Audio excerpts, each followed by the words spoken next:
I feel like that I've already lost more games here with Mousesports now than I had in the last 6 months with Renegades, right? So that's one of the things. No, but actually, I mean, yeah, one thing is that it's closer to home, definitely. But I didn't really consider that much. I mean, I was really, really happy with the Renegades and with the boys, and I loved working with them, and I love the Renegades as an organization as well. And I had really, really hoped for us to go to some international events. Now with the second wave of COVID really hitting Europe and like pretty much every European country shutting down again, it seems like that most big events for next year is also going to be unlikely. And we were at a point where in Renegades, like we didn't even know when are we even going to boot camp.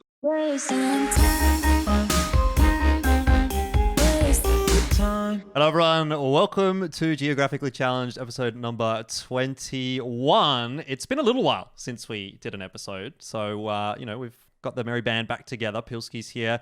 He seems to have achieved everything that he could have possibly set out to achieve in life. Now he's Radiant in Valorant. He's got a dog, so he's basically a dad. So I'm really not sure where it's going to go from here, Pilski. But we also have Bleh, who is now actually India's #1 PUBG mobile commentator. A fantastic achievement, so congratulations, Bleh. And of course, we do have the one that everyone is here to actually listen to, which is MithR, who is formerly the coach of Renegades, formerly our best friend, now the betrayer of ANZ Counter-Strike, as he has joined Mousesports. It's the team, I can't believe you could have chosen a worse team than Mousesports, the team that knocked Renegades out at IEM Sydney all those years ago. But anyway, it's great to have you on here, MithR, all the way from, whatever country you're in, whatever land you're in, somewhere in Europe. It's all the same, right? But it's 9 a.m. in the morning, 10 a.m. in the morning, so it's a much better time for you now, surely, than what it used to be for you when you were working with Renegades. Yeah, it is kind of. I mean, I'm still getting used to actually sleeping in. So I still wake up at like 6, 7 a.m. in the morning without the alarm going off or anything. So it's still something I need to get used to. But yeah, it's good. Okay. Well, what about you guys, Pilski and Bleh? You know anything interesting to report? Have you come up with any, exciting news in the last couple of weeks? I realized I now get 2-day hangover, so that's new. Took me 2 days to recover, man. That's fucked up. That's about it. Nothing else happening. That's a very typical Bleh kind of response. I see the alcoholism hasn't really stopped at all. Anyway, let's give a quick shout out to the Patreon because we do want to make money, or I want to make money. Patreon.com/Elfishguy. And if I do make money off of that, I will buy Pilski and Bleh a beer at one point in time when we make it to an event, which may or may not happen in the near future. We don't know. Also, shout out to our sponsor, no one, but that could be you. If you want to be a sponsor, let me know. Send me an email, contact@elfishguy.com. Anyway, let's get into the episode and start things off. Okay, so the way that I want to do this is a little bit different to normal because normally we start off with like the recent news and talk about the Asian Counter-Strike and all that sort of stuff at the start of the show. But I sort of felt like if we're kind of labeling this as the man, the myth, or the legend, we're sort of throwing all of the MithR at the marketing and everyone's here to see him. We may as well actually start the episode with MithR. So let's do all those MithR questions first and sort of break down what's happened in your life over the last month or so and what your opinions are generally on ANZCS and that kind of thing. So most of these are going to be directed at MithR. Pilski and Bleh, obviously, feel free to chime in and say what you want to say whenever you want. But I think first it's probably a good idea just to start off with a discussion about Renegades because obviously they're the team that you were most closely attached to within your tenure here in the ANZ region. So the first question I have for you was, are you actually aware of the Renegades/Grayhound curse? You know what I mean when I say that? It's something about the coaching situation they've had in that team, right? Yeah. So I'm pretty sure, but I'm not exactly sure that I understand like everything that it has to that's going on at that point. If you've ever been a fan of Harry Potter, it's like Defense Against the Dark Arts where they bring a new Defense Against the Dark Arts teacher in, and then every year he just dies or leaves or loses his memory or something like that. So you're actually now the third or fourth iteration of that for Renegades, where you're like one of the third or fourth coaches that they've gone through in a very, very short amount of time. How long were you actually with Renegades? Was it like 6 months or maybe a little bit more? Yeah, I think that I had my first tournament with them. There was like a trial tournament for DreamHack. I can't remember what tournament that was with DreamHack, but I think it was either in April or May. I think it was in the end of April actually for the Was that an RMR tournament? I think it was actually. I don't think so. The only RMR tournament I think that we did would have been Road to Rio. The other RMR ones were PAL. Might have been that one then. Yeah, Road to Rio was an ESL one. Like I think it was it must have been in May that I had my first like tournament with the boys, and we didn't get any practice in, so that was like straight onto officials. So yeah, and then from that point on, it was just getting to know each other, and as soon as we saw that we were like a pretty good match, then yeah, we moved forward, and in the middle of June, then everything became official. Awesome. All right. Well, I do also want to know like what it was like for you sort of working remotely, right? Because as far as I would understand, you haven't actually met any of the Renegades guys in person, maybe at an event here or there like last year sometime or something like that. But surely like for you, obviously you said you're getting up at like 5 a.m., 6 a.m., whatever. That must have been a huge sort of culture shift almost just for your entire life. So that's kind of a lot to give up for this random team from Australia that you don't really know that well. I don't really think so actually, because I feel like that like practice hours would be from 5 p.m. till 10 p.m. the Australian time, and that would translate for me to being from I think that in the beginning, like during the summer here, it would be from 9 a.m. in the morning till 2 p.m. in the afternoon. But then when daylight savings went off, and now you're all of a sudden like 10 hours ahead instead of 8, then it's from 7 a.m. in the morning till 12, and that's okay for me. I mean, it's not that big of a deal for me that I have to go to bed at like 10 and wake up at 6, so I'm ready. And I would often also like meet an hour early if I had some individual sessions with some of the players and so on.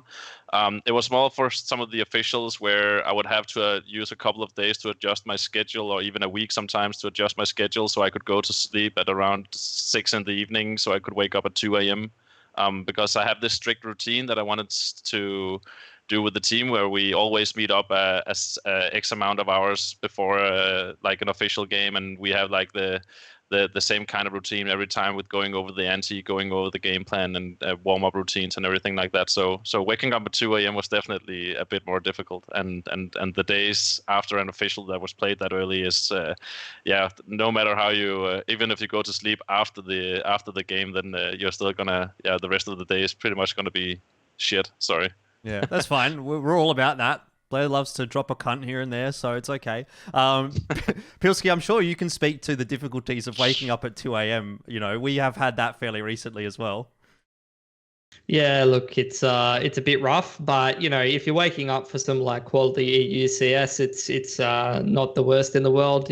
As for MithR, you know, he's probably waking up to watch some of our favorite AU players run through smokes and do inexplicable things from now and again. So, yeah, I mean, I think the routine that MithR had, I was surprised about it. I thought it would be like some kind of hellish routine where he'd have to get up at 2 a.m. like we did for Pro League or something like that. But the routine that he's setting out, you know, it's a little bit on the early side, but you know, some tradies and things like that do routines like that with no problem at all. Yeah, I felt like it was just like having a normal job, really. Like when you had to get up and live. I mean, I live together with a roommate here in Copenhagen, and like I would wake up at the same time as he did when he had to go to work, so we had to fight over who could go to the shower first and stuff sometimes. So even had a breakfast together once in a while before he left. Like not like we're a couple or anything, but it's okay if you are. It was more like a real job. Anyway, yeah, it would be okay if we were, but we're not. Just made it sound like that, you know? It did. I mean, if you want to shower together, that's also fine. Saves time, saves water. Don't worry about it. Okay, now let's get into sort of the meat and potatoes here, the more interesting topics, right? Because we've got the groundwork laid here. But I think this is where we could potentially have some interesting discussion around, you know, what level Renegades might have been at before MithR joined, and, you know, where they're at now, and what sort of changes come across for that Renegades roster over the past 6 months. So maybe I want to open the floor a little bit for Pilsky and Bleh to start this one off, and then we'll get an opinion from MithR, who obviously has a bit more of an internal look at the team. So how do you think MithR's tenure within this Renegades roster has gone? Do you see it as an improved roster? You know, what's your general thoughts on how this last 6 or 7 months have gone? I feel like, obviously, like if you look at the result itself, it's pretty telling, right? They were pretty much having an undefeated run ever since MithR joined this lineup. But at the same time, I gotta say, you know, it's against the same old opposition. It's always the Order, the Avant guys trying to knock them down. So there's always that one world where I wanted to see what this team could do if land play was still a possibility, or if they were maybe boot camping in EU, NA perhaps. And I feel like maybe, again, this is my opinion, maybe that potential wasn't really fulfilled, so to speak. And I'm sure MithR can agree with me on this as well. Like, you have so many cool ideas you want to implement with this team, but you need the right sort of opposition, right sort of scrim partners to kind of really let that bloom. And I don't feel it never really happened. I feel like it's just an unfortunate series of events.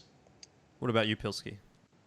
Like I kind of agree with Blair. It's kind of like if you have some like crazy, insanely successful company and they bring in a new CEO and they're still just like the same level of successful, you know, it's like, it's hard to sort of quantify if you're like an outsider looking in when they're expected to win everything anyway against the opposition that they had. But if you look a little bit closer at some of the details, you can see like some small improvements. Like I remember there was this one competition that they won. I can't remember which one it was. There was just so many back to back that they all felt kind of similar or like the same tournament over and over again, you know, double lead in top 4 kind of shit.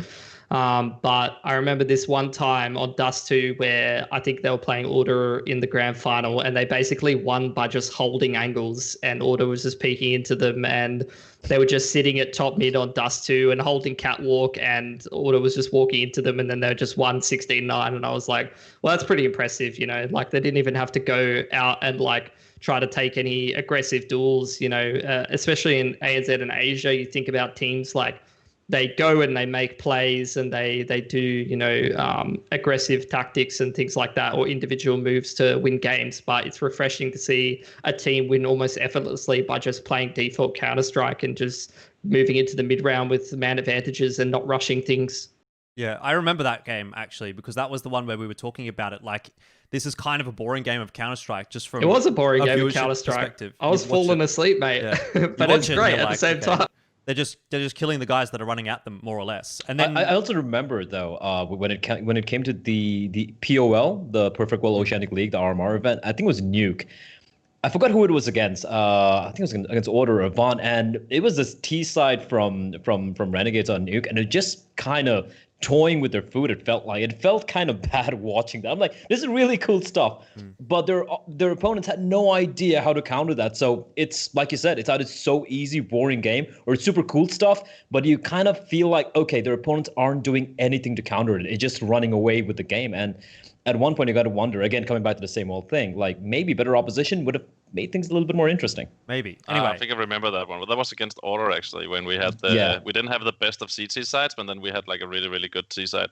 Like the vent play, for example, they were so lost. They didn't know what the hell to do with their vent play. It was fun to watch, won't lie. All right, MithR, you've been, you know, sitting here listening to everyone's opinion and being very quiet. So what's your take on, you know, sort of where Renegades was at as a team before you joined or when you joined, and sort of where they're at now? Do you think you've been able to work some magic with that roster?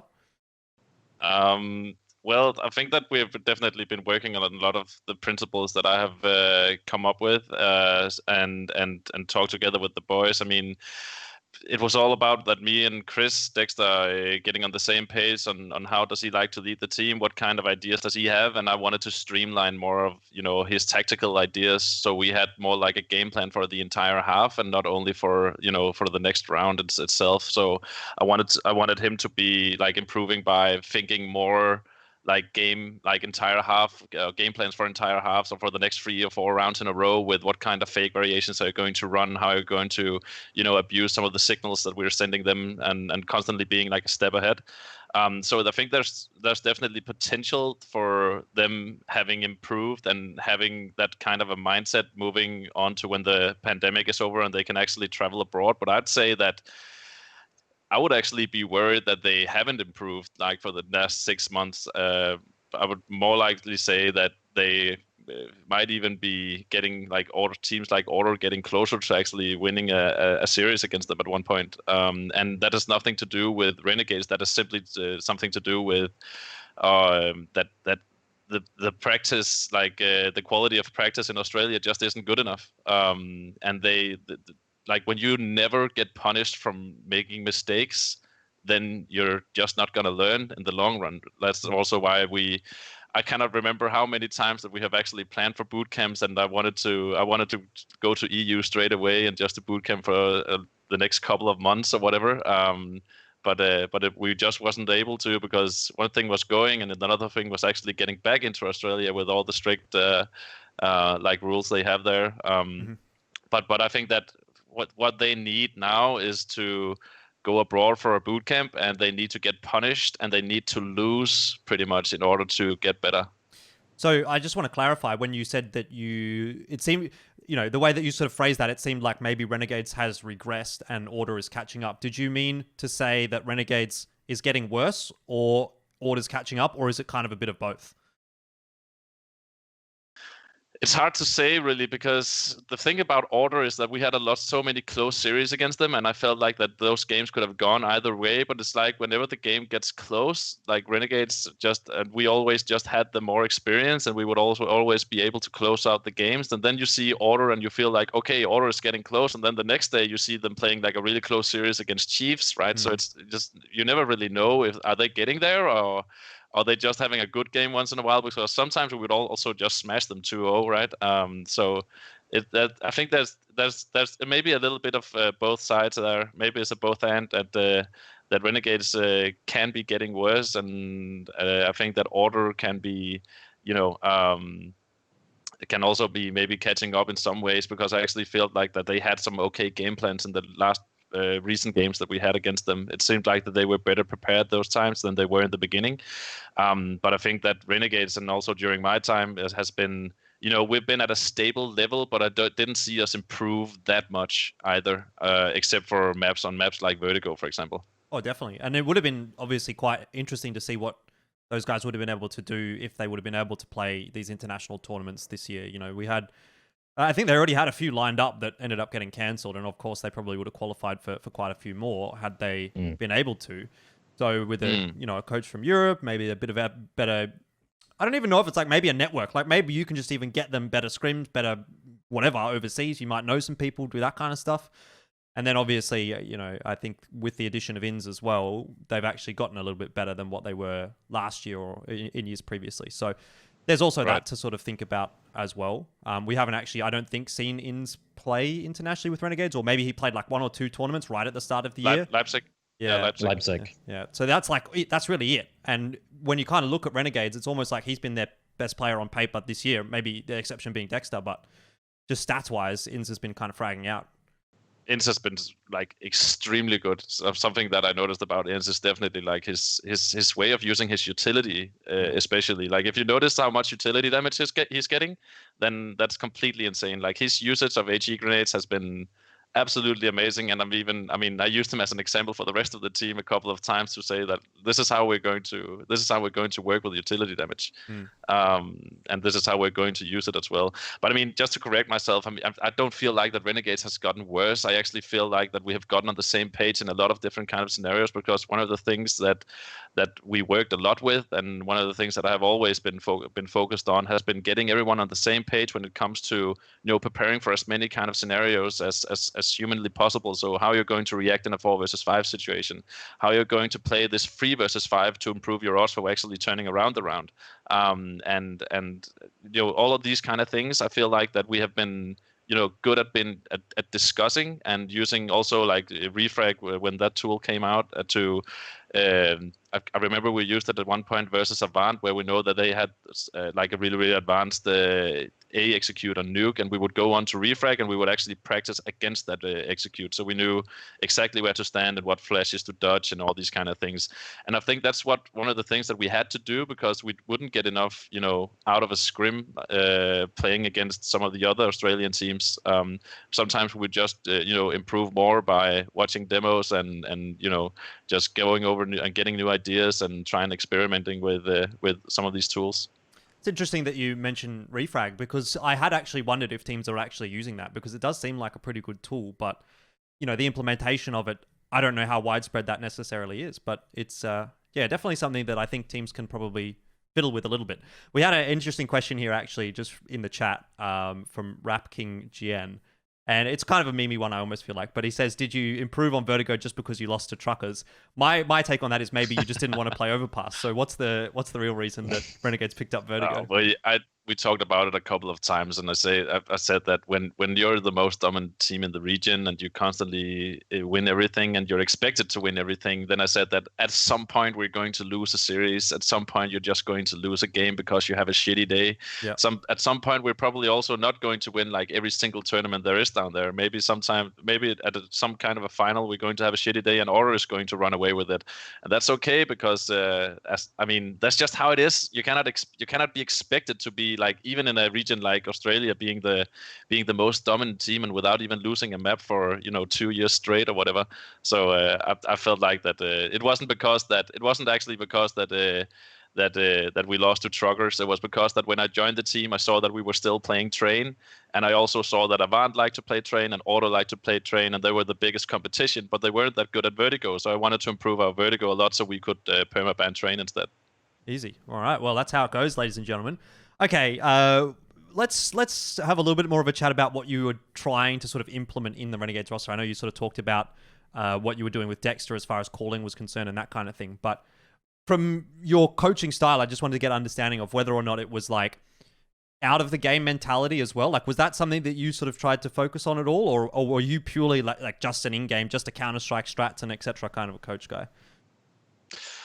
I think one of my so that's more like defining the coach role itself, and I feel like that not a lot of coaches has actually been talking together about how they do stuff. I mean, we can see how players are playing and we can evaluate the performance from their stats and when we watch them play, but no one really knows whether a coach is good or not. I mean, I have every reason to believe that Sonic from Astralis is a really, really good coach, but I actually don't know, right? I mean, I don't know how he's working or what kind of methods that he's using either. And I think that when talking about this, I feel like that the most important job of a coach in any team is to secure growth. And the way that I do that is by creating like a structure around the team and creating an environment that makes it motivational and that has some kind of routine. And when you meet up for practice, you know that this is how practice is gonna go today, and it's going to be the same way every day. So we would meet up, we would evaluate the day before, going over clips, and then Dexter would take over and he would go over some of the tactics, or I would take over and show some of the new pistols that I wanted to use and stuff like that. And then, I mean, with that creating that structure around the team just allows them to, know how the day is going to go tomorrow, know what they're meeting up for, and also knowing what they're meeting up for then when they're showing up for officials. So when it comes to the tactical, like the in-game stuff, I mean, one of the things that I noticed when I joined the team was that they were playing like really, really fast all the time. And I wanted to slow things down a little, and I wanted to rely more on Dexter's ability of mid-round calling, because he's really, really good at that as well. He's like really good at taking the right decision, determined on what kind of information he gets throughout the default. So that's also where all of the reaction comes in, with how you're going to react to an advantage, how you're going to react to a disadvantage, and what kind of reactions are we going to do depending on what kind of utility the opponent is going to throwing out, right? So I feel like that's some of the things that I work with, but primarily, and that same thing goes for Mouz pretty much, is the first thing I always do when I'm with a new team is to make sure that the structure and the infrastructure is right. Very interesting. I think that's very beneficial as well. We've sort of talked about that a lot on shows like this, where you have that sort of balance between your work and your life, and you're able to sort of separate it all, and you're able to understand what you should be doing and when, as opposed to just rocking up and playing a game. Can be quite useful. Anyway, let's move on to another sort of fairly maybe juicy topic. I don't know. We'll see. Pili and Bleh. How far do you think that the Renegades can go now as they stand, being AU based? Because if they stay in Australia as their primary, location, as Myth has already spoken about, their level of practice, unless they're, traveling 24/7 and they're on the road, they're not actually going to be competing against those EU and NA teams all that often. So what do you think about that? I mean, you can't help it with the Corona thing, right? I mean, there's nothing they can do about that right now. They have to stay there and have to work with what they have. I think they have the hardest challenge in front of them, where they need to maintain the level which MithR mentioned. Like, you need to maintain playing at your level instead of playing at your opponent's level. At the same time, trying to find some way to to progress. And there's so much you can do, right? You can use refrag or watch demos of tier 1 teams out there. You can try and prepare stuff, but if you don't get to use them in the next 3 or 4 months, it's just time kind of wasted, I feel like. And it's just an unfortunate state of things. On the other hand, if there was no lockdown, if there was a world where they could travel around the world, it comes down to these two options. Do you want to get these free slots to all the IEMs, to all the majors or whatever out there? Because Australia has a slot and they're the best team out there. Or do they want to elevate their overall level of play and be potentially maybe a top 10, top 15 team, in which case they need to move to maybe NA or EU, where their opportunities of qualifying for this big event, it's much more slimmer, right? So I think it's very, very much dependent on where they see themselves. But knowing that they've been picked up by Renegades, a much more bigger brand than what Grayhound was once upon a time, I feel like they should go for the latter. They need to move out from Australia. They need to play better opposition. They will lose a lot, but eventually they will be a better team.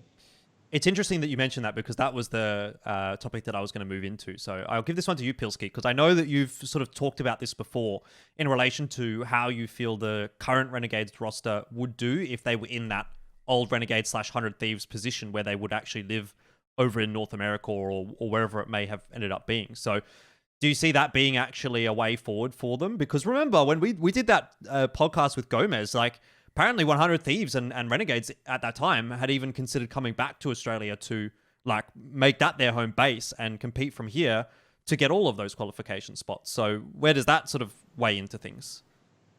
I think it's not a fair comparison anymore because NA's changed quite a lot, to be honest. I've heard that the quality of practice in NA is not really that good, and you're seeing teams like EG just jump over to Europe. So I'm not really sure if NA is necessarily as much of an option as trying to go to Europe and practice there. For me, it's like a question of circumstance, to be honest. You look at where Renegades were at the start of this year. I think they were on the perfect trajectory. They got a couple of upsets last year. They were starting to go international. They'd already like knocked some pretty good teams out of group stages, but they hadn't quite hit that level of going into like the playoffs of tournaments and starting to try to like contest for quarterfinals and semifinals rather than just making group upsets. I think that it's going to depend on like what the lead up to them going overseas is like, what the circumstances are like, because those are the, you know, questionable things. I think if I'm going to draw like a parallel to something, it'd be like this like Cloud9 debut where they didn't get like ideal boot camp situation, like they had to cut their boot camp short. And then the team that they draw, or the group that they draw in the tournament that they start off in, is like the worst like group draw that you could get. It's full of like mixed teams. You got VP, who was like fucking annoying to play against. So I think it really depends, you know, if they're set up for success, they have like an actual productive boot camp, or they have maybe, let's say, like an IEM Melbourne or something like that, a tournament that's a little bit easier for them to actually get their foot in the door and get like warmed up to international competition again, like they were before, then maybe they can have some degree of success. But there's no guarantees they're going to be at that same level where they can actually make some group stage upsets like they were doing before.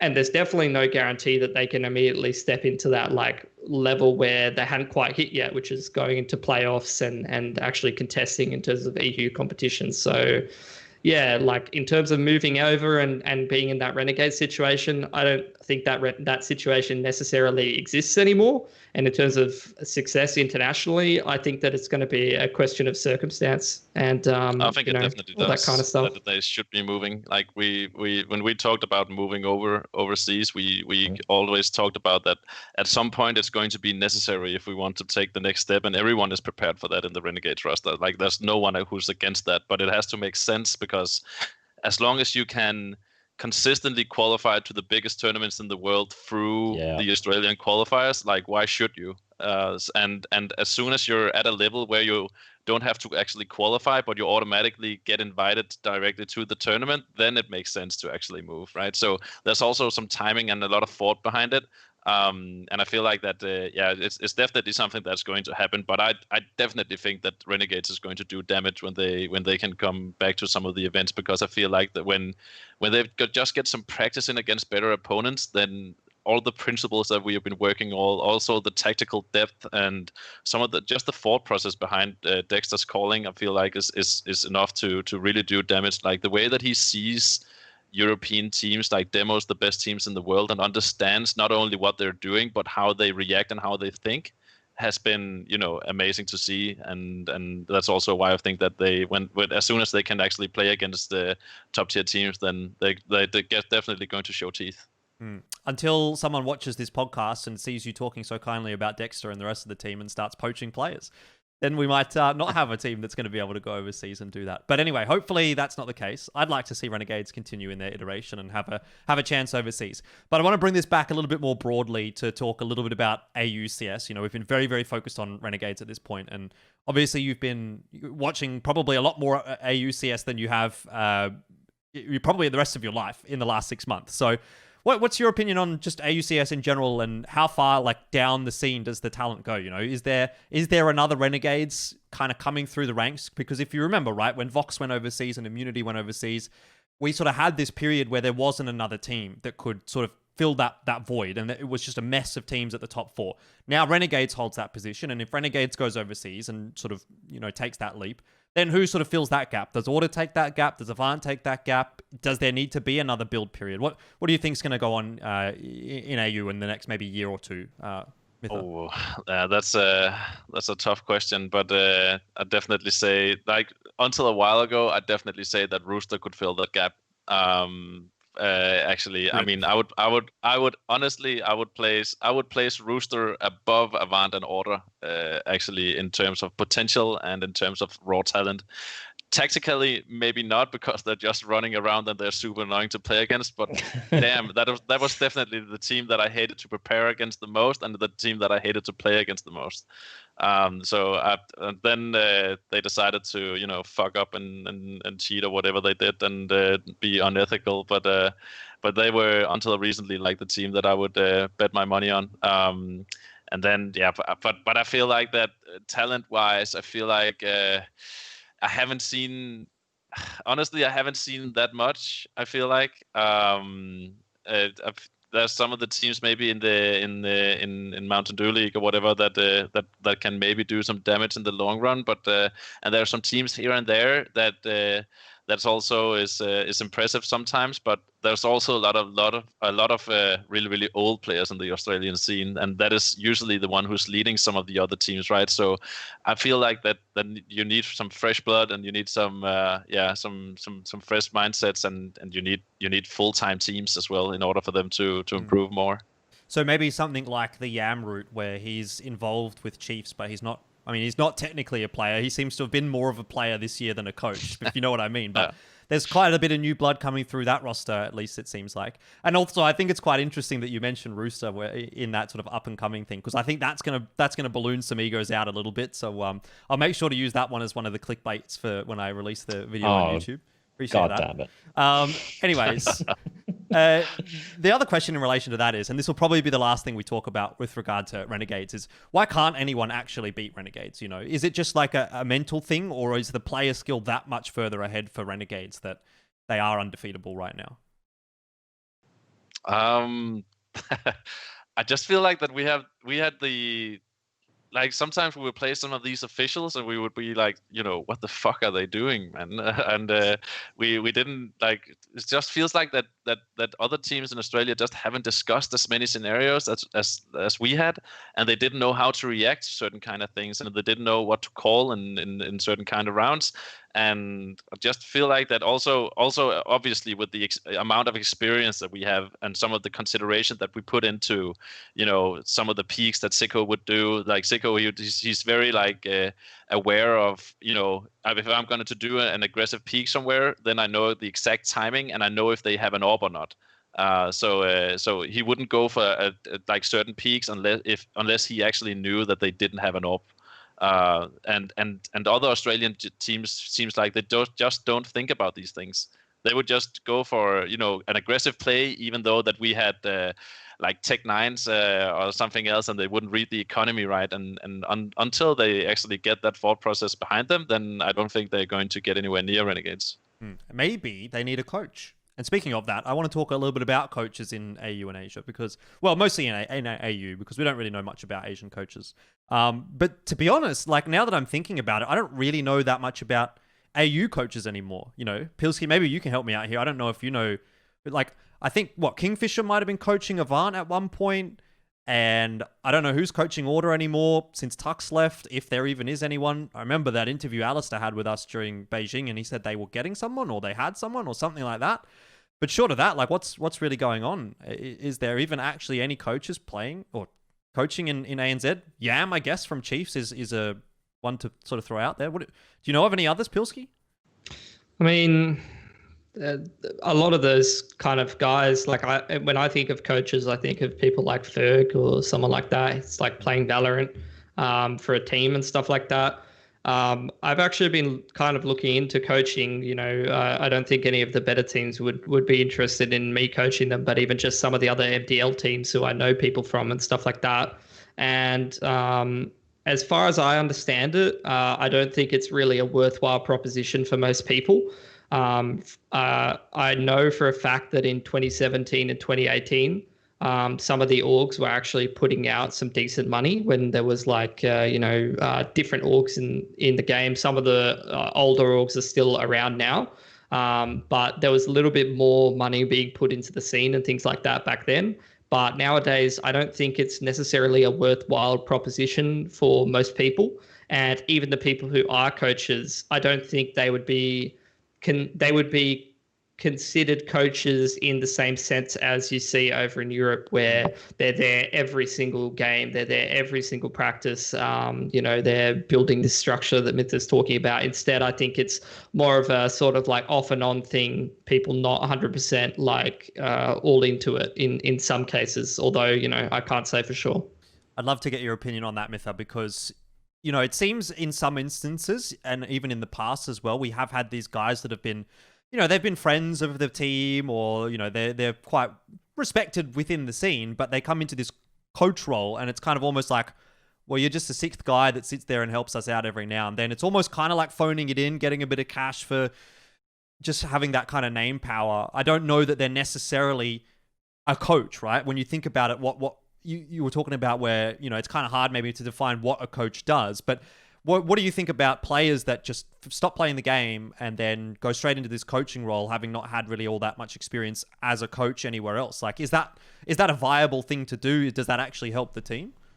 I mean, going from being a player to being a coach is not anywhere near being the same thing. I mean, if you like compare sitting and spectating 5 like scrims in a row to actually be a player in those 5 scrims, then the difference is immense. I mean, sometimes it can be really, really hard just sitting there and spectating 5 scrims in a row and taking notes for every single scrim, and that's why some of the players isn't going to have an effect. And it's not necessarily how. I mean, I constantly experiment with how can we get the most out of our practice, how can we be as effective as possible when in the way that we practice. And I feel like that a lot of coaches has, there's always been like a cultural thing as well, where the coach was kind of below the team. Mm-hmm. So you would have like the team up here, and then you would have the coach, like he would be there by the grace of the team, and that's like that's something that has begun to change now. When I first joined North, that was my first like top tier team at the time.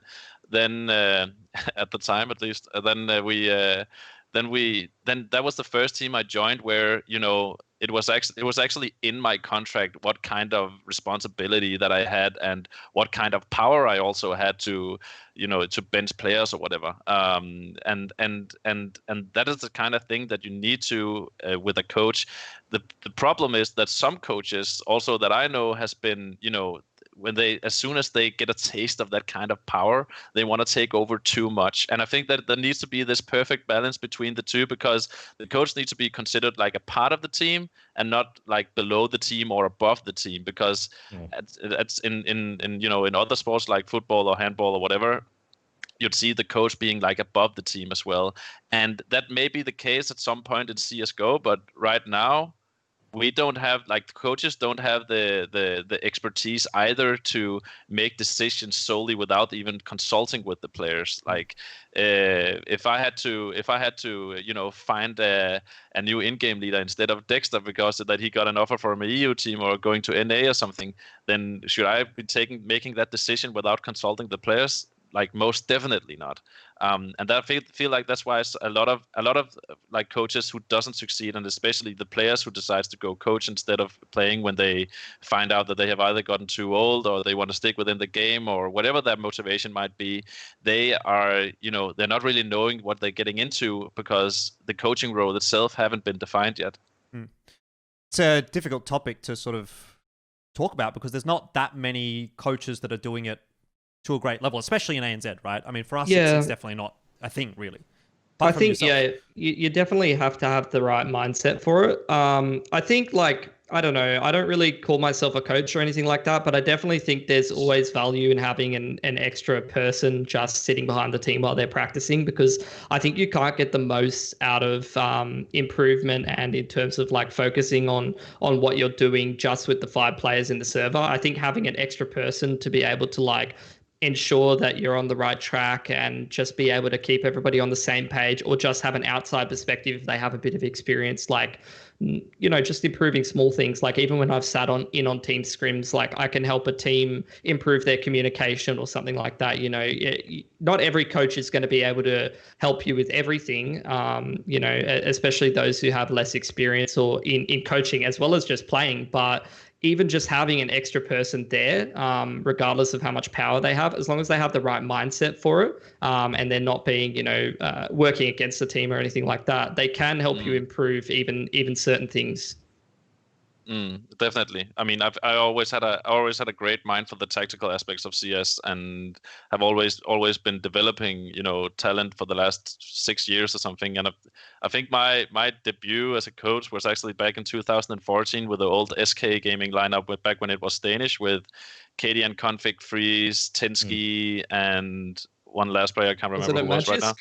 Wasn't that Magis breakout team? Oh no, you're talking about the OG one ages ago, yeah. Yeah, Karrigan, Freeze, Tensky, Asilion, that's it, and who was the last player again? Config. Yeah, but back then, I mean, I think that I'm probably one of the only coaches that I know who haven't had a professional career as a player. I never played at a very, very high level as a player myself, but I had a great mind for the game, which was enough to to provide tactical assistance, and then obviously also being gotten better on certain aspects over time.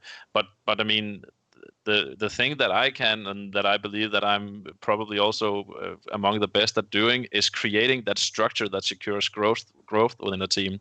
Because when I'm joining Mousesports, I'm just not like that I'm going to tell Robs how to play the lurker role or how to clutch. I'm not going to tell Karrigan how he should call, or how he should develop his tactics from this point on. But I know what kind of questions that I should ask these guys in order for them to think about their own decision making and all these kind of things. And that is what really secures growth, when people start to think about what they're doing and they actually start to criticize themselves. And I can help that process. So yeah. All right, well, why don't we get into that Mouse discussion? I know you've been talking a lot about the past. I'm sure you're quite eager to get some of the Mouse I don't know, the Mouse MithR out there, I suppose. You're no longer Renegades MithR. That's all in the past. That's something that maybe we're all disappointed about, except for you. But anyway, let's talk about how this sort of came about. Did you get this pretty quickly? Because this, to me, seemed kind of like a rushed thing, right? Where I didn't hear any of this at all. And then, bang, MithR's gone. He's gone to Mouse, and then all of a sudden you can't spectate some of these games because you've moved over and the roster locks and blah blah blah. So it seems like it's all sort of come about very, very quickly. Am I correct in that assumption?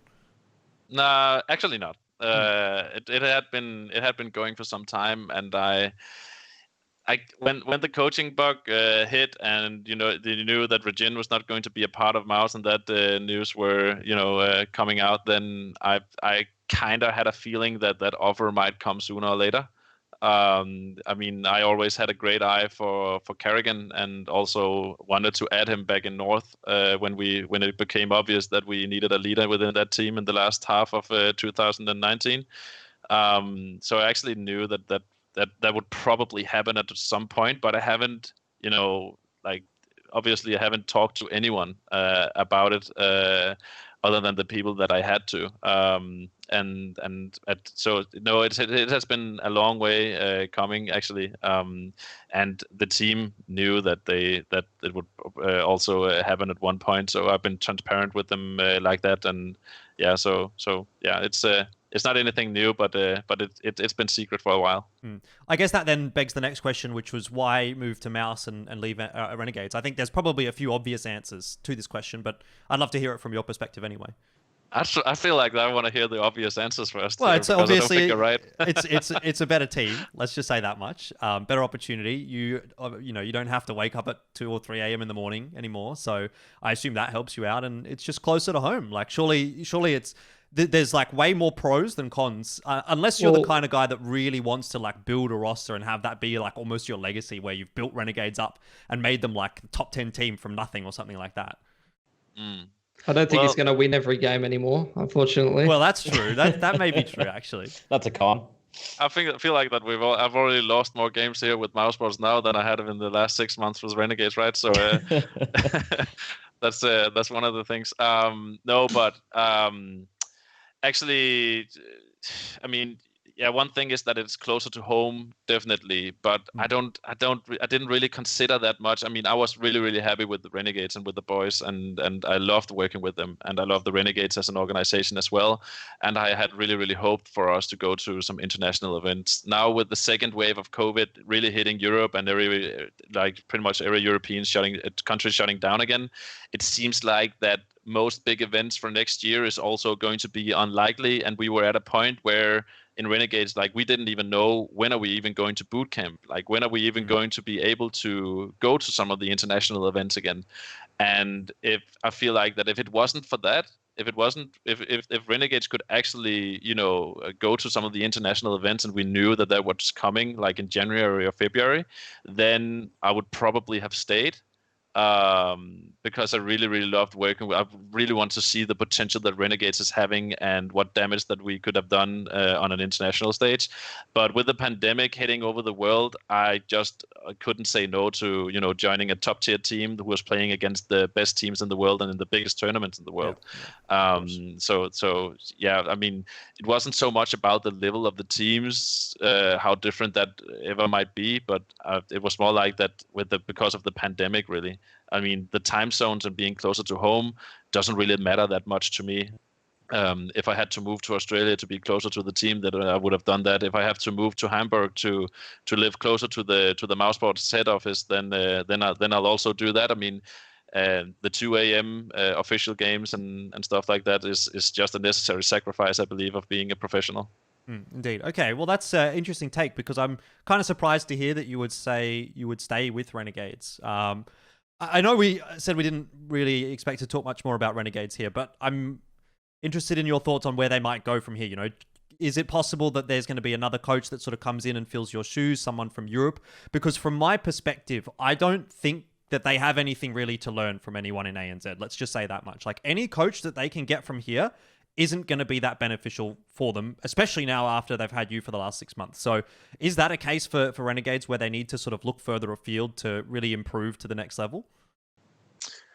I think like it depends really, because there's a lot of different ways that you can actually approach coaching. And I feel like that even like some of the ANZ people who's there, as long as the coach can create some structure and can, help Dexter focus on what Dexter needs to focus on, then it would actually benefit, because like someone who can, deal with the range or booking all the scrims, someone who can, keep them up to keeping the same kind of routine, someone who can keep that structure that we have been working with for the last 6 months and just make sure that everyone, have the same game day routines. Like one of the only things that I had with them were, that on game day, I have some expectations for you guys. Everyone needs to be the best version of themselves. And the way they do that is by, breakfast is mandatory in order to keep a stable blood sugar level. And if we're playing during the evening, then you have to rest during the day at some point.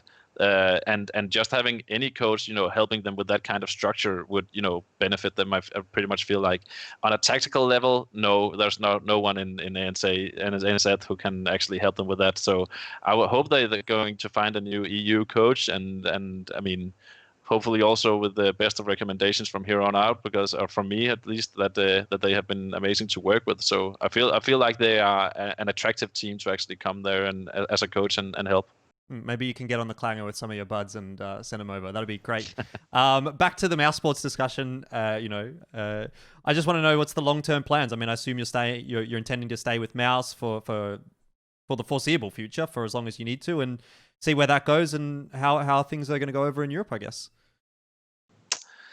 Yeah, I guess I can answer that with a simple yes. So we take it we take it day by day. Right now, it's all about getting settled. I mean, I've been there for less than a week, and known the team players and all that for less than a week. So right now, I need to get to know everyone. I need to know the customs within the organization. Need to get to know the management, and as soon as I have everything settled, then we start with the real work, right? Where we focus on the team, and we focus on the tactical depth, and we focus on preparing for opponents in a specific way and creating the structure and creating the routines and all these kind of things. So the team has already been introduced to some of the things that I'm going to implement, and right now it's all about just taking it step by step. Interesting.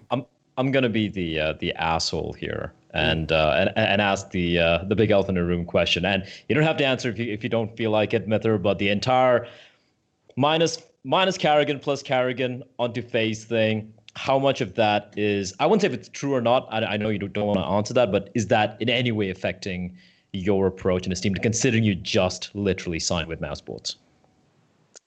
I mean, isn't it really the responsibility of a coach to prepare for every kind of scenario? It was pretty much the same in Renegades, where we knew that, okay, Dexter is getting hyped as fuck in the European scene and in NA. Like, how long is it gonna be before that someone grabs him? Mm-hmm. And I mean, some of the things that I did in Renegades were to always be aware, like what's moving on the scene, what talent is out there, what like if that's likely to happen at sooner or later, then how are we going to adjust? So I mean, it's a part of any coach's job to be prepared for these kind of things. But obviously, I'm not gonna respond to rumors. And I love working with Finn, and Finn and I have been talking a lot about how we wanna manage the team and how we're going to work with the team. So right now we focus on the game, and we focus on me getting to know the playbook and knowing all the players, and then we take it from there. A very political answer. I'm sure we didn't expect anything else, which is fair enough. I wasn't, but that was a good answer nonetheless. Yeah, it was a good answer either way. So let's talk briefly on the coach bug, because I know we sort of had a little bit of a discussion back and forth about this on Twitter when I said, has anyone in ANZ or Asia sort of been using this coach bug? Like, we don't really know. There's the situation where none of the 5e VODs were checked, basically because it's China, and like, it's China, basically, is the answer to that.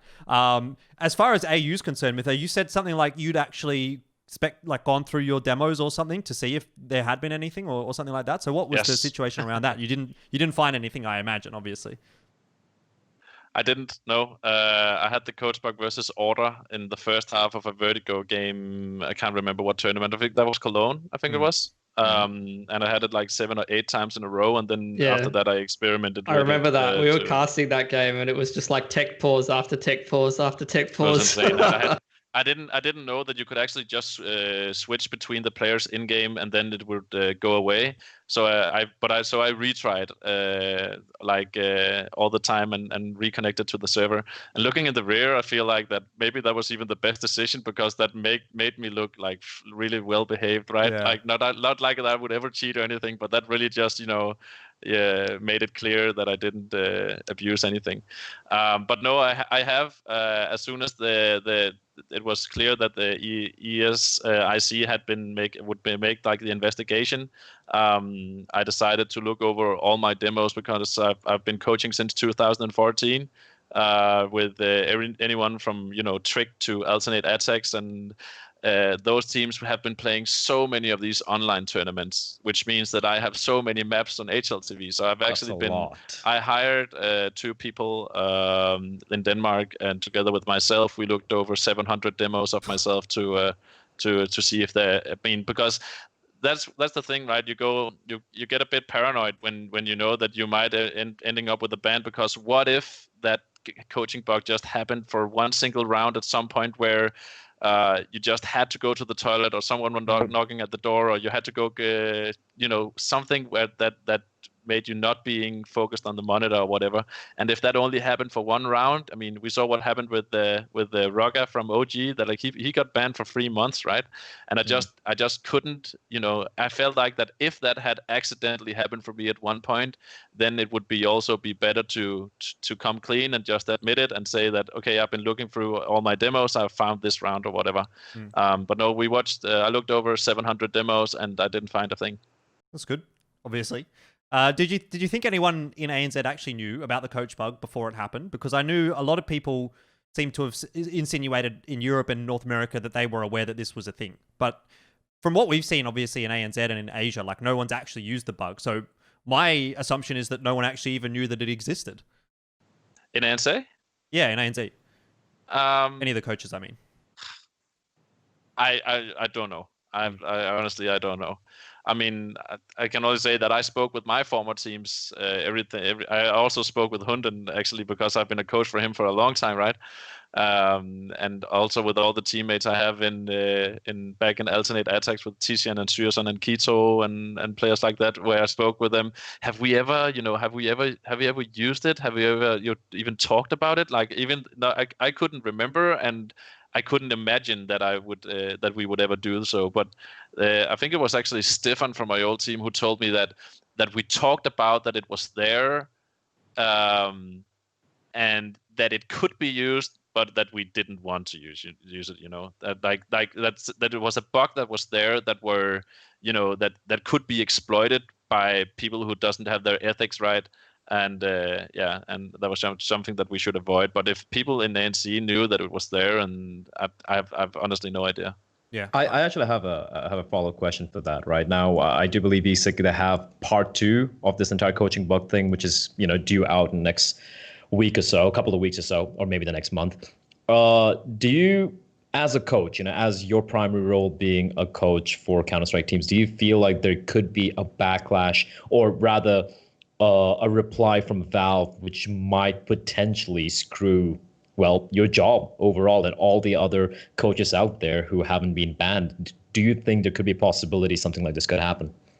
Well, I mean, from their statement, they said that it might happen, that they might consider, putting some restrictions on coaches as well, or whatever. And so I guess it could. I mean, I don't want to spend time worrying about it, because I feel like that makes me lose focus from what I should be focusing on. But I guess it could at some point. And yeah, obviously I would be really sad about potentially losing my job, because that some other people around the world has fucked up, and that would lose me my career. But I don't worry about that too much right now. Yeah, I would hate to see that. Yeah. Hopefully that won't be the case. Anyway, that's a lot of the MithR topics out of the way. So if you were here just for MithR, well, now we're going to start talking about Asian CS a little bit more. So maybe you'll be disappointed. There isn't actually a whole lot to go through. We're getting towards the end of the episode. There's a few viewer questions after this as well. One of the main sort of newsworthy items of this week has been that Beyond has added Genius and removed QQ. Now, I want to give this one to Pilski because he's our resident Thai CS expert. And actually, I want to point out a couple of things that he said in the statement. He said QQ wanted to move on. Apparently, that was what, it was his decision to move away from the team. He was looking for new experiences, which instantly to me makes me think maybe Valorant. And he also cited stress and that kind of thing. So I'm not really sure how much stress there is involved playing Asian CS and being Beyond Esports, but apparently there is enough for QQ to want to leave the team. So Pilski, what do you think this is going to be like for Beyond? Is this an upgrade, downgrade? I mean, we haven't seen much from Genius because he was on BTRG for the better part of this year and last year. So it's like kind of hard to say, right? This is a side grade, I think. They are comparable players in some ways. I think Genius might be like more on the aim side and a little bit more aggressive, but they can definitely play like for like roles in my mind. They're both like more sort of like aim-based riflers. So I think Genius is a good addition to the team. It's interesting because Beyond, they were like for quite a few months this year, and even from some interviews we had with them, they were really trying to work on things and try to get back up to that level where Thai CS was at, where they're actually like starting to contest some of the Chinese teams, starting to actually do something. And they're even boot camping. We saw them in the house together on the cams and things like that when they were playing some of these tournaments. But there just hasn't been any results to speak of. So, I mean, I can't really. You could cite stress and things like that, looking for new experiences. For me, reading between the lines, you haven't really won anything of note. You haven't put any of the results that you're aiming to put on the board at all. You've been boot camping and taking it seriously. For me, it just sounds like, look, expectations weren't met. I'm sick of being in this position. I want to do something different. And I don't think you can really blame him. Are you sure, Pilsky, that it's not because you beat him when you went over to Asia, because you have a 100% win rate on CSGO in Asia? That is true. I was in the ESL Indonesia offices, turned on a computer I've never touched before, put 4 small mouse pads together like this, played on a random sensitivity and beat QQ in a face-it pug. And ever since then, he just hasn't been able to live it down. The stress has just been building. I was there. He's not lying. The man's not lying. Yeah, I was carrying Bleh. I put Bleh in my backpack. 100% win rate in Asia. If you're interested beyond, you could have picked me up. I can say 1 to 10 in Thai. I can say a couple of different meats. You like spicy food? Like it all works. That's it. There you go. Sip Gao or something like that? What's that mean? Sip Gao? I think that's, oh God, it's 18 or 19. I always get 8 and 9 mixed up. But anyway. Probably don't need that number in Counter-Strike. No, probably not. Never usually gets up that high unless you're getting into OT. All right. Well, look, anyway, that's the news. I don't think it changes that much for Beyond, so we're not going to spend that much time on it. The other news in the ESEA Season 35 has just finished, which Tiger won. So I think that was the new Tiger roster. They beat Paper Rex. And it's actually interesting because Paper Rex and Tiger continue to meet each other in these sort of closed qualifiers and season finals and that kind of thing. And it is actually consistently Tiger that's been beating Paper Rex. So I don't know really what to say about that. I think Paper Rex still needs a little bit of time with Forsaken. I did just do an in retrospect with Benkai, which hasn't been released yet. And he was sort of saying they have really only been a roster for a few months. And the fact that they're already getting to these sorts of finals and towards the ends of the closed qualifiers, I think is still a good sign. It's a good sign, but at the same time, you look at the opposition that's there. You're talking about Tiger without Urcast. Yep. That's a paper tiger in my eyes, right? They have nothing consistent going on over there. They're not able to beat them. They're a team with a lot of resources behind them as well. They got the players they wanted. They have some of these players like Davai, best player in Malaysia apart from Kaze, right? You have Tommy, raw entry. You have some pretty good names. You have a coach as well. You have people like DSN, old Fnatic legend, who is kind of helping coach them as well at the same time from a mental side of things. You have Alex, ex-IGL for the team, who is also coaching them. They have everything going for them, but they're still not able to look.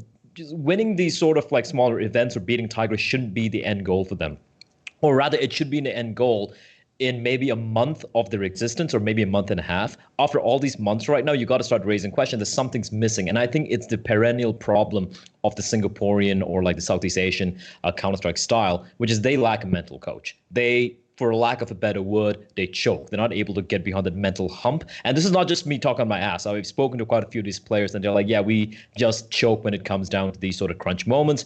On the other hand, you look at some of the Chinese teams, you look at Tiger, they don't give a fuck when it comes to the fight. They're like, yeah, we don't give a shit. We just got to push 5 men down Banana, even though the scoreline's kind of like fucked up or whatever. And it's going to work because they have that little bit of that oomph, a little bit of that confidence going behind them.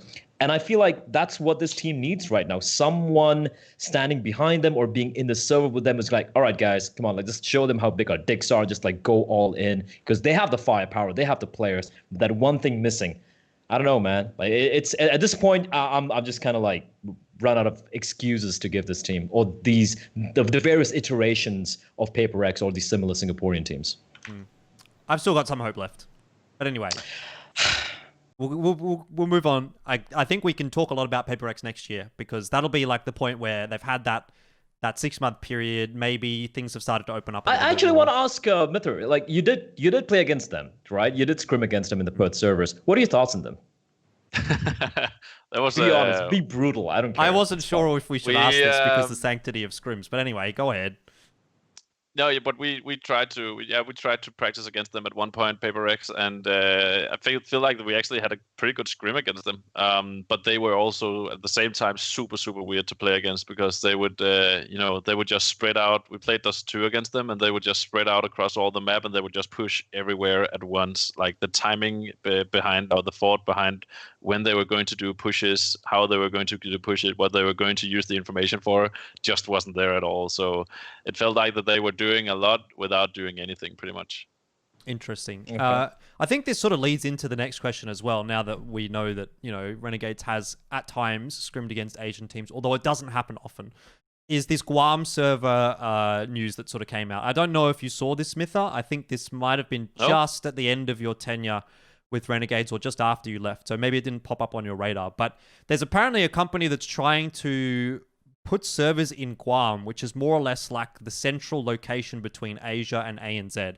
And if you look at the article that they have like released, I think it shows like some pings, and it says it's like 63 ms from Australia, 40 from Philippines, 60 from Singapore, 40 from Taiwan and Hong Kong. And then there's like South Korea's 40, Japan's 27. Interestingly, it doesn't actually say China, which would be a major factor in my opinion as to whether or not this would work. And it even lists the US as 109 milliseconds, which like you probably wouldn't scrim at 109. I think that's Hawaii, because technically Hawaii is a part of the US. That's bullshit if they've done that. That's real sneaky. I'm sure they've done that, because looking at this, like easy 200 ping from any part of the US. But the thing is, I saw someone tweeting that they were trying to get teams from the west coast of the US to actually play in this tournament. So again, by the way, it's a $10,000 tournament that they're trying to do to get this off the ground, to get, all the teams to play on the server, I suppose, to see whether or not it will work. So they're trying to get North American teams in there as well. So I guess maybe for Pili and Bleh, we'll get into this in a second, but A, will it work? But B, the main question here I think I would want to know from you, MithR, given your experience with Renegades and the AU scene, is do you think that would actually be useful for the teams, right? Would, for example, Renegades, Avant, Order benefit from being able to scrim against Chinese teams, from scrim against Asian teams, if this actually worked, if you did actually only get 60 ping and it was, totally a fine server, basically? That is definitely the next step. If they were able to scrim against any Asian teams, like any of the teams up there, pretty much. If you were able to practice against Tyloo, if you were able to practice against NG, if you were able to, practice against some of the South Korean teams as well, like that would definitely make a huge difference, because one of the things that were the most annoying about the match fixing scandal with the Australian players who got banned was that now all of a sudden we have two teams less to practice against, right? Like now we don't even have Rooster and Ground Zero anymore to practice against. Like, who do we even play against now? And yeah, so that is definitely the next step. And I mean, it's hard for me to understand, that I think that the distance, how far the distances actually is down in Australia. And when I went onto like Google Maps and tried to see that for myself, like now I just see that also like the ping, like within Australia is a really big deal. And I mean, like the Renegades boys is located in Melbourne, and from Melbourne to Guam is still so far. That the distance is so far, right? And even like the distance between, I think it was between Melbourne and Perth is the same as from Denmark to down to the beginning of Africa. So that is and European teams or Danish teams would definitely not practice against any African teams. One thing is probably the how good the teams is down there, but the other thing is that the distance is simply too far and the ping would be too bad. Yeah, I mean, the thing that I wonder is like if they've actually done the ping test from Perth, because like as we all know, Perth to Singapore, the ping's okay. So is it like some sort of routing from Perth to Guam, which in reality actually wouldn't help anyone because all the teams are on the East Coast? You'd have to ping to Perth and then to Guam, and that'd just kind of fuck it. I feel like they've basically taken the best case scenario when it comes to routing. And look, from my understanding of the Southeast Asian routing, you look at like Philippines, Indonesia, Malaysia, Singapore, they're actually very close together, right? Even Thailand for that matter. But the way they ping is a whole different thing altogether. It's a lot of national, like country rules and whatnot, too much red tape to really get into. So I feel like I really hope it works out. Don't get me wrong. How cool would it be for teams like Order or Avant, even Renegades to regularly practice against even a BG or a Tyloo? It's a mix-up. It's a switch-up, right? But even that would be fantastic. Yeah, right? Some of the better Asian teams out there. It would be great. But honestly, I feel like this is them just looking at the best-case scenarios. Doesn't count into all the different ISPs, the service providers out there. I'll give a very famous example. In Singapore, a few years ago, I don't know if it's different now, the matchmaking servers and some of the, like this is before Faze even came to Singapore, like matchmaking servers, there were two big ISPs in Singapore. If you're on ISP number A, you'd get 5 ping. If you're on ISP number B, you get 250 for the same server in your same city, which makes no sense, but that's how it is over there. So I really hope it does work out. But one thing that Western, like America ping, that 100 ping, that's bullshit. It has to be from fucking Hawaii. That makes no sense. The other one, I feel like they've just taken like the best case scenarios from all these countries. I don't think it's gonna work the way they envision it to.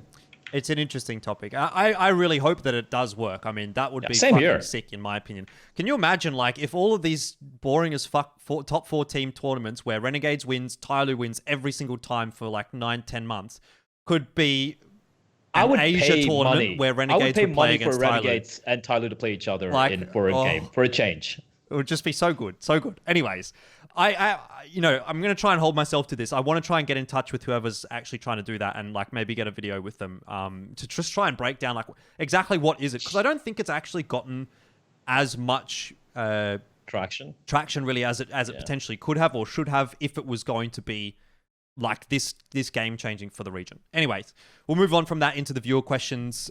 We have a few from Ayriks, who asked a lot of questions last week. It's asked a lot again this week. So let's just start off with, a fairly fun one. He asks, are you willing to explain the APOC and Ofnu meme to a clueless European? So I don't know what it is. I can do this one pretty quickly. Basically, the TLDR with APOC and Ofnu is like, they've been on the same team.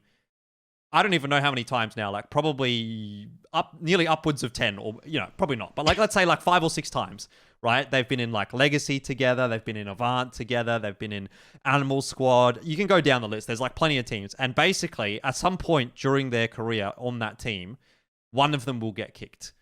And then 5 months later, 6 months later, a year later, they join forces again. They're the dynamic duo that never seem to be able to disappear. It's like a rubber band, you pull the two parts. That's a better relationship than I've ever been together.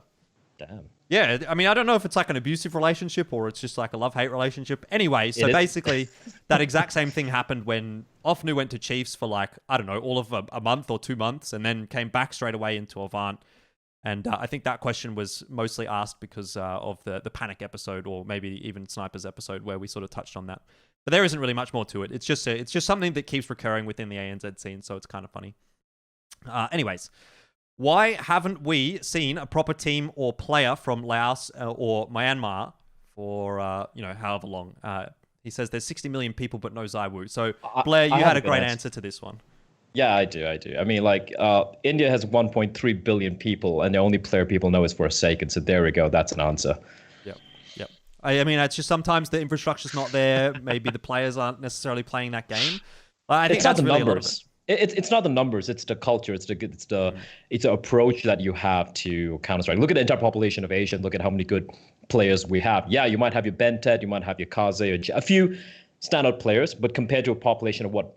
I think we have 3 billion people or something, the entirety of Asia put together. We have like 3 or 4, maybe 5 players we can talk about who aren't exactly like even close to Zaiwu or a simple level. Just goes to show it's not about the numbers, it's about the culture, the way regions and whatnot approach the game of Counter-Strike. Unfortunately, it's not been the case in Asia for the past 10 years or so. Yeah. As a comparison, we only have 5 million. There we go. I was just going to say that. Right? Yeah, I was about to say that for Denmark, and then you even look at South Korea with StarCraft, 50 million population. StarCraft at any game. Yeah, well, South Korea, it's a question of, accessibility and circumstances and things like that. It's got nothing to do with population. The truth is that there probably is a ZywOo in Myanmar or Laos, but if he never gets to play Counter-Strike Global Offensive, then he's never going to be ZywOo, is he?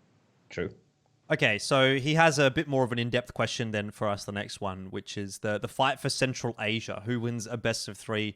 Mongolia or Kazakhstan, and what's the best lineup from these teams? Now, I will go How out. did he come up with this? I don't know. He's European, so he must have a bit of interest in the Kazakhstani scene and the Asian scene, obviously, if he's watching this show. So I will just say I don't really know that many Kazakhstani players. The only one I really know is... Adren. Yeah, like there's a few of those guys, like Kikert, Adren, and Winter, if you remember that guy that played on Boot. He was a fucking banger at the time.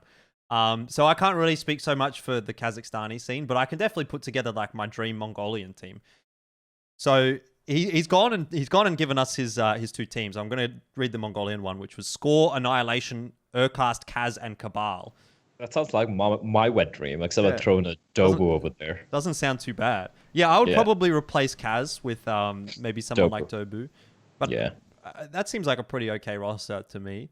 MithR, do you know much about Kazakhstani Counter-Strike? Is that a little bit more in your neck of the woods or not quite? I feel like that we practice against the people from Kazakhstan and Europe, right? So I feel like that's maybe a little bit. Who's even there right now in the Kazakhstani scene? I mean, you got Hobbit, you got Buster. What's that? Adren. I don't know which team is playing right now.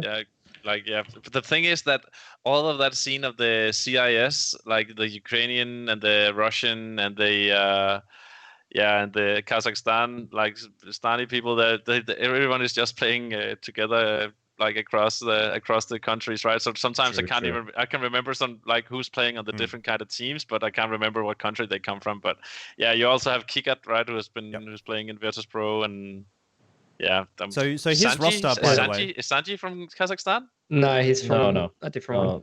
I can't remember which one it is, but its flag's different on one of the stars. TV. It's so many countries. Azerbaijan. Never mind. Uzbekistan. The roster that he put forward was Kikert, Buster, Neelan, Sorrow, and Smiley. So I don't really know many of those. Not even close, mate. Okay, look, here's the Kazakhstan roster. The Mongolian roster. It sounds pretty good, right? And then you go into Kazakhstan. I'm pretty sure all these guys are Kazakhstani, right? Yep. Hobbit, Adren, Mo, Kikert, Buster. That team shits on anything you can put together from Mongolia any day. Where's Winter, man? Seriously, come on. That's like 3 major winners. Like, what are you gonna do? You don't even need Winter. Like, that's your answer right there. Dude, who's Winter? Like, you put those 5 players. Even the roles work, bro. Like, even the roles work to some extent. Like, Kikert and Buster are aggressive riflers. You got Hobbit and Adren, and then you got Mo as your AWPer. That team shits on Mongolia. Completely forgot about Mo as well. Yeah. All right, well, bad luck, Mongolia. I guess you've just been dumpstered by Pilski, but who hasn't really? Everyone that plays Valorant in ANZ has been lately, so just add another one to the list. The last question, and we'll finish the episode here, is if LPL had an ESEA division, would it be a success? My opinion here is no. I don't think LPL does enough even in ANZ to really be considered a massive success. And you look at the difficulty that someone like even ESL has had in terms of penetrating the Asian region, the ESEA region. I just don't think LPL has the resources. If ESL can't do it, I don't think LPL can do it. I feel like ESL could... There were opportunities for them to do it, but I feel like they relied purely on ESEA. Once ESEA launched in Asia, like that, they relied purely on ESEA opens, filling up and whatnot. But ESEA, they basically got the system which existed in North America and in Europe, and they just transported towards ESEA, which doesn't really work that way. So I feel like if ESL had really, really tried, there could have been a world where it could have worked out. But yeah, I have to agree with you, Jordan. LPL, what they're doing right now, it would not be close to enough for ESEA. Indeed. All right, well... that is going to be the end of the episode, so thank you very much, guys, for watching, and it's been great to have you, MithR. It was actually one of the best episodes I thought. I really enjoyed hearing your opinions on all of the topics and that kind of thing, so wish you all the best with the Mousesports roster, even if you are the great betrayer of ANZ Counter-Strike, as we will forever know you. Do you have any final shout-outs you want to make, or send people over to your Twitter, your Twitch, or whatever? I saw you stream a little bit. Yeah, follow me on all the socials. That's good. Let's leave it at that, I guess, and then, cheers for everything, and also for all the matches that you have been commentating, you and Pilsky in the AU. I don't think the Bleh have been doing anything in Australia, right? But once in a while, very it's rarely. definitely been an interesting journey and a fun one as well. And All right, I love the work that you guys are doing down there. We hope to see you back one day. Bleh, Pilsky, any final thoughts you want to make known before we close the show? Oh, Pelsky, you go ahead. Hire me for CS events, hire me for Valorant events. Shout out to MithR. I've literally got a notepad here taking notes on everything he's talking about with coaching so that I can use smarter language when I try to sell myself to orgs as a coach. All right, there you go. All right, Blair's just going to say hire us, you cunt, so I'll do that for him. You can follow these guys at Twitter, at PilskyCast, at Official Bleh, at MithR TV. That's the end of the episode. Thank you very much for watching. Support me on Patreon, follow my YouTube, follow my Twitch, do all that sort of shit. Helps me out. Thank you very much, and we'll see you next time.